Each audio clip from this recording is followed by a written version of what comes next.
Hello, all. My name is Daniel Gutierrez. I want to welcome you to the Frontier Communities Initiative pre-application webinar. I'm the Assistant Director of New Mexico Main Street, and I'm also the coordinator for the Frontier Communities Initiative. We do want to welcome you and thank you for your interest in the program. I do have a couple of people here with me. The Director of New Mexico Main Street, and Anna Blythe, is here as well.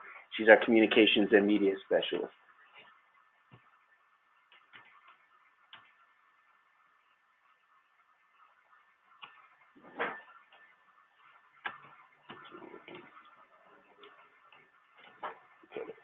So just a little background about the Frontier Communities Initiative. We're going to do just a little background first, and then we'll leave time for questions at the end. So with the initiative, it was established by the state legislature in 2013, and it's coordinated by the New Mexico Main Street program. The program was primarily created for communities under 7,500 who don't have the capacity or the resources to do a full-fledged Main Street program.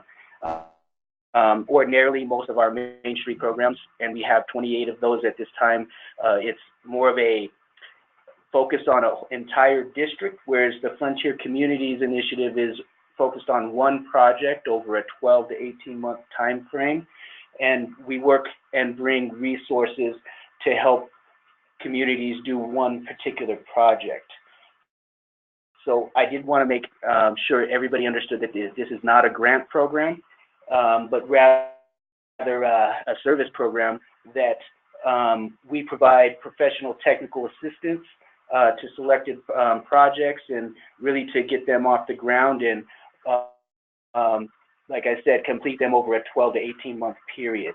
So with this program, rural communities propose a project that has positive economic development impact, and this can happen in a number of ways. The New Mexico Main Street program is focused on enhancing the economic environment within a district.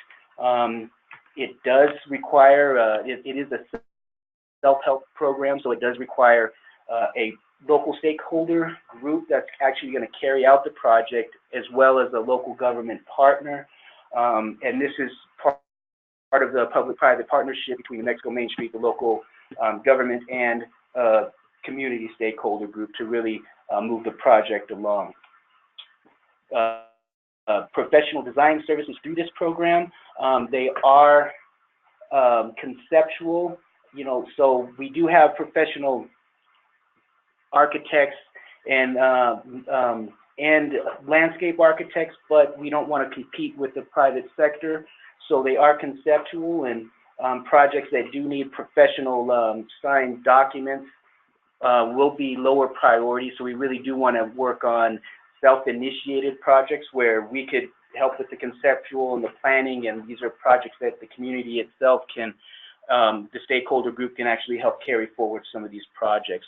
And that's especially around the design ones. We do planning projects where we do bring in consultants, and we find out, or professional consultants to actually do the plans, but those are, we seek outside funding for those, and we can help, and I'll talk a little bit more about that later. So the Frontier Communities is based on the Main Street 4-point approach. The 4-point approach is a national, from the National Main Street Center approach. It's been around for a while. It's proven effective to really revitalize historic and traditional commercial districts. The 4 points are organizational development, which is focused on broad-based support, boards committee developing an organization that can actually carry out the revitalization work. Economic vitality, which is really focusing on the economic development part, business retention, business recruitment. And then we have promotions, which really brings people back to the district and focuses on marketing, particular businesses marketing the district, events, and design, which is focused on improving the appearance of the district through design and planning strategy. So because of the experiences, and because it's only a 12 to 18-month process, we've been more successful with design projects through the Frontier Communities Initiative than we have with the others. And because we have limited resources, this year we're just going to focus on design and planning projects. The design point, you know, like I said, it does focus on the physical shape, capitalizing on local assets and the historic buildings, pedestrian enhancements, placemaking, whether it's a street enhancement, improving the commercial district landscape. These are the eligible design and planning projects are around placemaking, redevelopment and revitalization plans, facade improvement program, historic preservation, and preservation enhancements.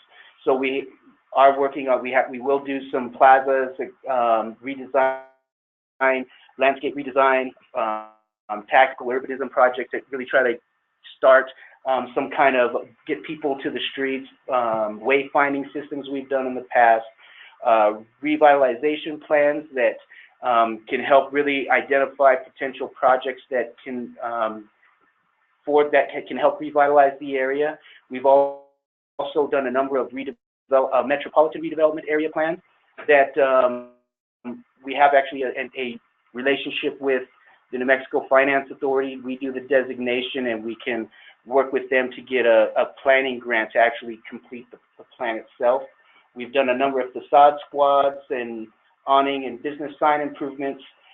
We've done historic building survey. We've done some historic district designations, and we focused on adaptive reuse of older buildings. Historic preservation the National Main Street Center is actually a subsidiary of the National Trust for Historic Preservation. So we do have a big historic preservation ethic in New Mexico Main Street. So the idea is to really take what's there and reveal what, in many cases, has been covered up to really, you know, get that feel and beauty of the original community. So it's not really recreating, it's revealing and just creating that vibrant space.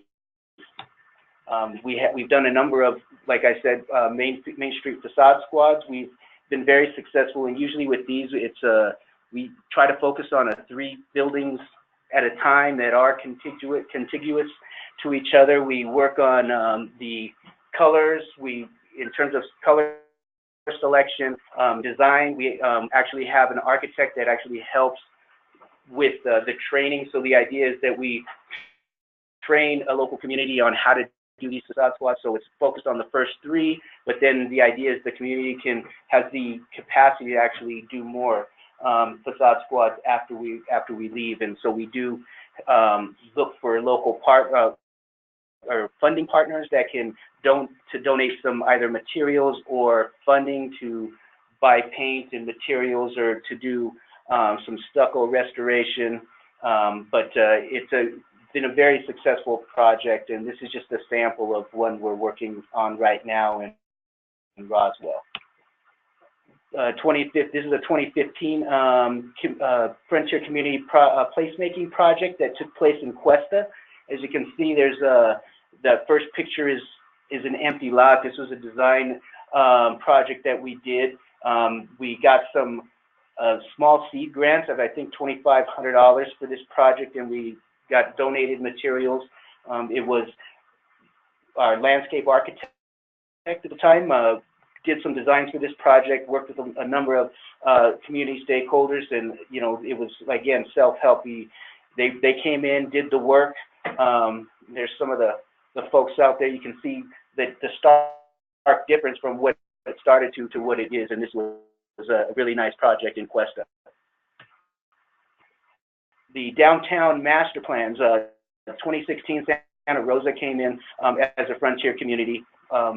We initially started working on one building that Santa Rosa wanted to do an adaptive reuse. They found somebody that could actually come in and wanted to use that building, so we focused on more on the planning side in terms of how they, as a government, local government that owned a building, how could they enter into an agreement with a private entity to actually use that building? Because New Mexico has an anti-donation clause, we wanted to help them get around that, so we started working with the Metropolitan Redevelopment Area Plan, which it has certain financing and revitalization tools that help. It does allow for public-private partnerships. In Santa Rosa, we did so that a local government can actually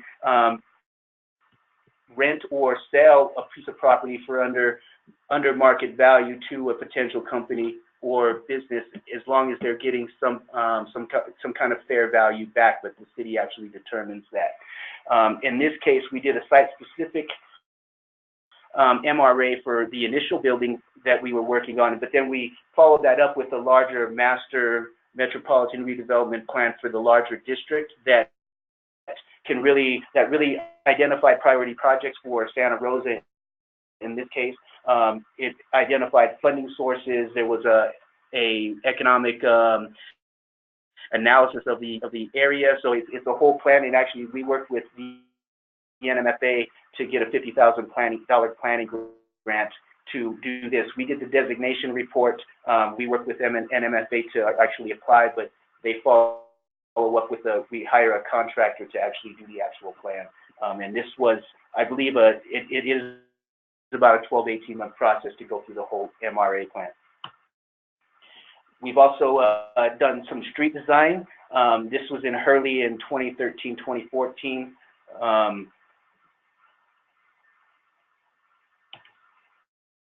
We've done in Carrizosa, we did a historic downtown revitalization plan that actually led to many other things. So often it really depends on how much energy the community has and dedication to starting. I think in Carrizosa, we started with a revitalization plan, but that led to a historic district designation. We did a Façade squad there. I believe we did an MRA plan there. And we did a number of projects. They actually came in twice, so there was 2 rounds of a frontier community initiative for them. Here's another placemaking project in Mountainair. This started off with we did the initial design, and again, this is another self-help. They're actually in the process, still working on it, but they've made a lot of progress. We connected them with a couple of grants from the New Mexico Resiliency Alliance and New Mexico Gas to really buy some of the materials to get this project moving. So if you're interested, again, these are design projects.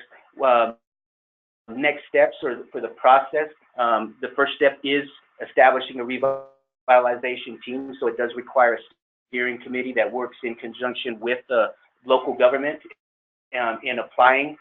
You do need to identify a project and prepare and submit the application. Once once projects are selected, we do want to make sure we have commitments from local partners and identify funding to actually engage the process. We send somebody in. We will assign one of our revitalization specialists that would be working on the project, because these are design projects. It would either be our landscape architect / urban planner or our architect that would be really driving these projects. And if it's around historic preservation, we do have somebody that works in historic preservation as well. It is a 12 to 18 month project, so we do want to make sure we're moving on them. In terms of the application, I just wanted to make sure we covered a little bit of that in terms of what we need. The contact info, local government partner and stakeholder group, we do want to make sure all those folks are identified, as that is a big part of the application. We do ask for you to identify up to at least 5 people that will be engaging in this work, at least from the initial steering committee, and who the local government partner is, and contact info. Community and project information, we do ask you for a brief narrative of where the project is going to take place, because we do want to understand the context a map of the local district, and to identify any cultural or historic assets within the district, so we can really see how we can help. And the second part of this section is the proposed project. So we do, want a brief explanation of the project. We want you to identify key partners that will be working with you, any resources they can bring, and any potential funding sources to actually complete the project. We do look for, because most of these are stakeholder groups, some kind of partner that's a 501c3 organization, because we do have some funding partners. I mean, funding's not guaranteed, but if we do have funding partners that we try to get small seed grants for these projects. So we do look for a 501c3 organization that could accept nonprofit or foundation or donations for the particular project. And any state money or federal money that we can identify would go through the local government organization.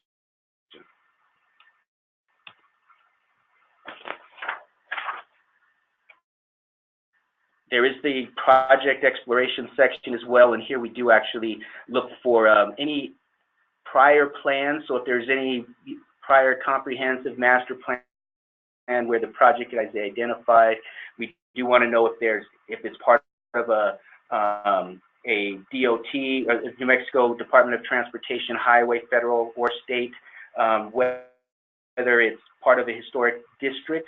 All those things help, whether it's registered. We want to know, also, we want to make sure that you do have permission if it is a project that's either a facade squad on a particular building or a piece of property, whether it's government owned or privately owned. We do want to make sure that there's permission from the local, whoever the owner is, that we can actually carry forward the project. So we do want to also make sure that you understand that we are here to assist you. So if you have any questions about the application or particular projects, and you want to talk, I mean, I'm available. Feel free to call me or email me. I can definitely set some time up. You do have some time to put this together. The applications are due on January 31st. In EDD, the department, no later than 2 p.m. And because there is a deadline, we do encourage you to use a certified carrier or hand deliver. In the application itself, there are 2 addresses. One, if you're going to send something through FedEx, we have one address, and if you're going to use the U.S. Postal Service, there's another, and it is in the application on the final page, sign-off page, so that information is identified there. We will be announcing selected communities in late February, early March. We should know by then in terms of how much funding we got for the next coming year, and we'll have a chance to work with the committee to review all the applications. And projects will begin in early spring. So with that, I do want to open it up for questions. So Anna is going to, if you would like to ask a question, you can raise your hand and we can actually unmute you if you are signed up through the phone line or through the conference call line. And if not, you can type in. There's an area to type in where you can answer questions, and we'll open that up and look to answer those questions as well. I'm seeing a question from Philip Chino. This may have been a while back. I'm going to unmute you, Philip, and we'll see. Are you there, Philip? Yes, can you hear us? We sure can. Okay, that's good, because we were panicking. We didn't know if you could hear us. So now we're just discussing, as far as the Frontier Communities application, we pretty much know what we have to do. We already have pretty much all the ingredients. So we're probably going to be asking more questions during the accelerator. Okay. But Great, and you guys are always welcome to give us a call at a later time as you start working through the application as well.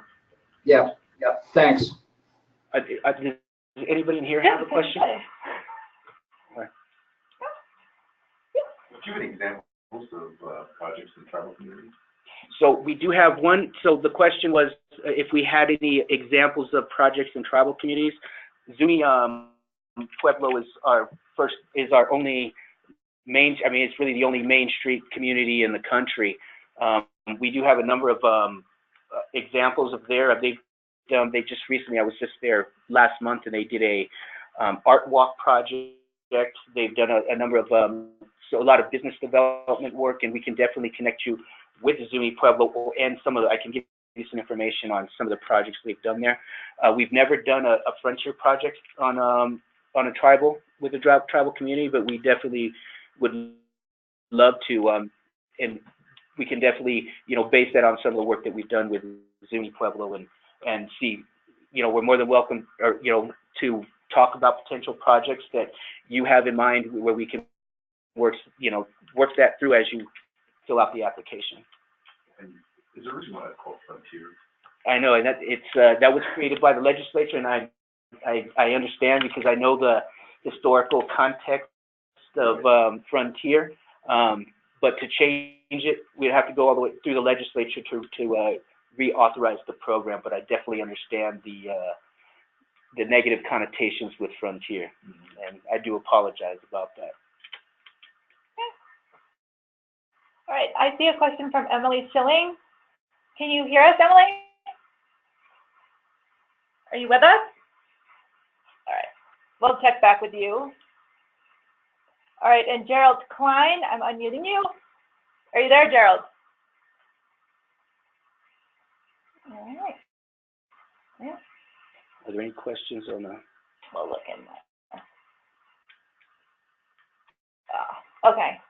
Yes, some of you folks tuning in, if your computers don't have a mic set up, sometimes the sound won't come through that way. So telephoning into the conference can help with that. But we're also happy to take questions if you type them into your question box as well.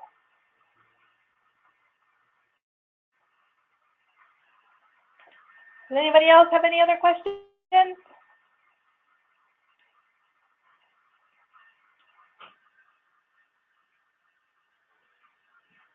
Okay. All right. Carol, I see. Carol, I'm unmuting you.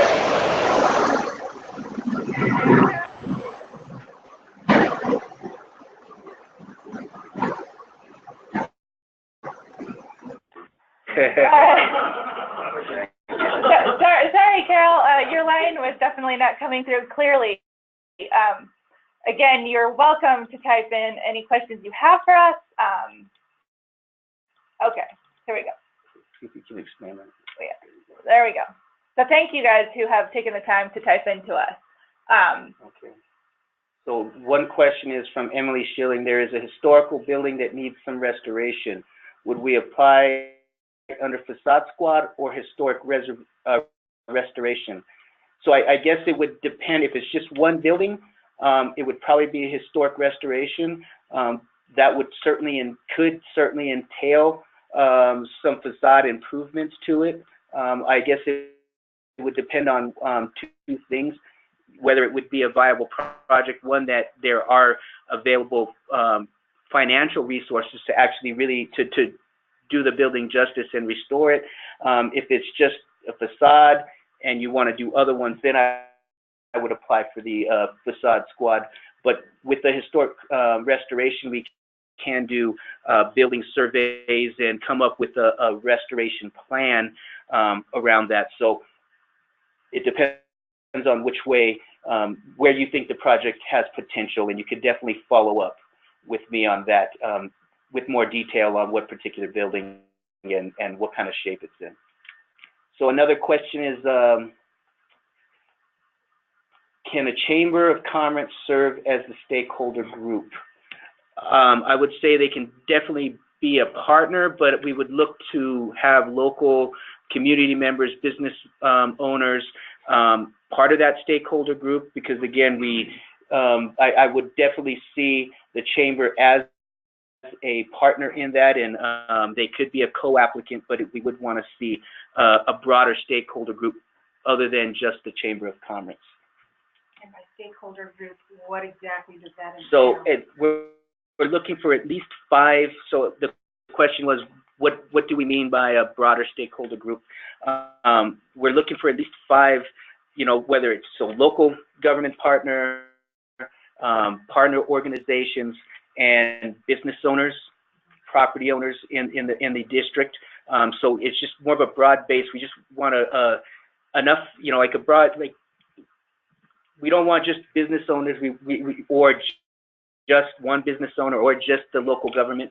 We're really trying to get a good, exactly. So, because the whole idea is to build capacity, not just with one organization, but with the community itself to really engage in revitalization work. So we are looking for diversity in the stakeholder group. So another question is, can we give an example on wayfinding signs? Would kiosk signs for businesses located on the side street off the main street be eligible? So for wayfinding systems, is our focus here is more on the district than a business itself. So it's really trying to drive visitors, tourists, local people that may not be familiar with the area to the district. So it does identify key spaces in a district, so people actually know where to go, where things are. A kiosk could be something that could be done if it's something that's going to direct people to different spaces, not just one business. If that makes sense. We've done some wayfinding system, I believe, in the village of Santa Clara. Initially we did the design, and I believe they end up getting a PNM grant to actually create the wayfinding system itself for the construction. Okay, so here's another question. Our chamber has formed a community roundtable group of about 20 people. The chamber facilitates the roundtable. How do we transition that to the stakeholder group you are looking for? Does the stakeholder group have to be a named entity with leadership like a chairman? No, these are actually loosely put together. We're just looking to identify people, and for the initial application that one we know are going to stick around to actually implement the project. When we actually go into the field and assign a revitalization specialist to a project, they will work with the community on building out the project, assigning tasks, all these things. So it's more, we need a contact person, whoever that is, that's going to serve as our primary contact person around the project, because there's often a lot of scheduling involved, making sure if we're going to go out in the field that person is going to, or the stakeholder group is going to, round up a number of people so that, we're having maximum impact. We're not just meeting with one person when we're in the field, we're meeting with a group that is going to carry out the work. So it does, and actually 20 people is a lot, which bodes well for, I would say, community participation. But for the application purposes initially, we're just looking for 5 people and one person identified as the primary contact person. Did I miss anyone? Did you answer, Carol Glade, can a historic preservation request be for a building owned by a nonprofit? Sure, it definitely can. Often, if it's a nonprofit and you need design support, but again, we do want to make sure it's a community process, that the restoration of that building is going to benefit the community and the economic environment somehow. So it's not just to help one building owner fix their building. It really has to impact the economic environment for the district. So we do want to make sure it's actually a community project, not just one organization project. Okay. Any other questions in the room? All right. Well, if there's no more questions, I do want to make sure everybody is aware that the webinars will be posted on the YouTube, the New Mexico Main Street YouTube website, so they'll be free to view at any time. So if you have people that weren't able to attend, you can direct them there. And also, we are open. You feel free to call or email me at any time to contact or to talk about the application or potential projects. We did have another question come in. Can we get Zuni contact info? I believe they also got an Art Place grant, and we are current finalists for Art Place, and we work with Gris Pueblo. Yes, we can definitely give you that contact information. Actually, they do have there is a Zuni website, a Zuni Main Street website. Wells Makia, I believe, is the executive director there. You can get his contact information from that website, and if you email me at Daniel.Gutierrez2, and I'm actually on at state.nm.us, and my email's on the application. I can certainly connect you with Wells as well. All right. Well, with that, I guess I do want to thank everybody for attending, and again, I look forward to connecting with with anyone interested directly. We are often on the road in the field, but if you leave me a message, we can definitely set some time up to connect. All right. Thank you very much, and thank you for bearing with us in the question and answer and the lines coming in and typing some great questions. Great.